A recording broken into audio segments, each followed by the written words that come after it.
అందరికీ నమస్కారం. నా పేరు ఆదివిష్ణు వెంకటరమణ.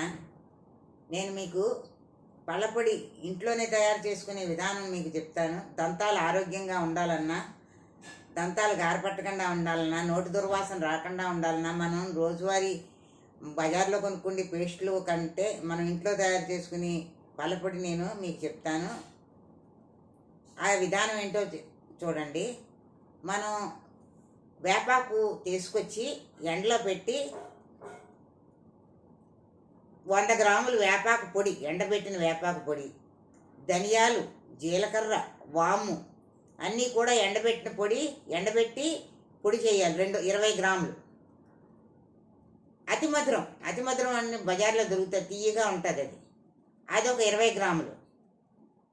ఒక 10 గ్రాములు కళ్ళుప్పు కళ్ళులా ఉంటుంది ఉప్పు. ఆ కళ్ళుప్పు తీసుకొచ్చి అన్నీ ఎండలో పెట్టి చక్కగా పొడి చేసుకుని 4 కలుపుకుని ఒక కంటైనర్ సీసాలో వేసుకుని రోజు ఆ పళ్ళ పొడితో మనం పళ్ళు తోముకుంటే దంత సమస్యలు అన్నాయి దగ్గరికి రావు.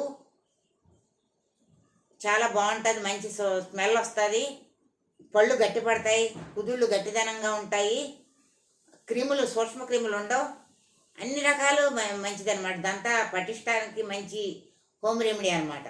అదేవిధంగా ఇంకొక పళ్ళపొడి ఒక 50 గ్రాములు కొట్టు పసుపు తీసుకోండి. మామూలు బజార్లో పసుపు కాకుండా ఆడించిన పసుపు ఉంటుంది కదా, అది 50 గ్రాములు.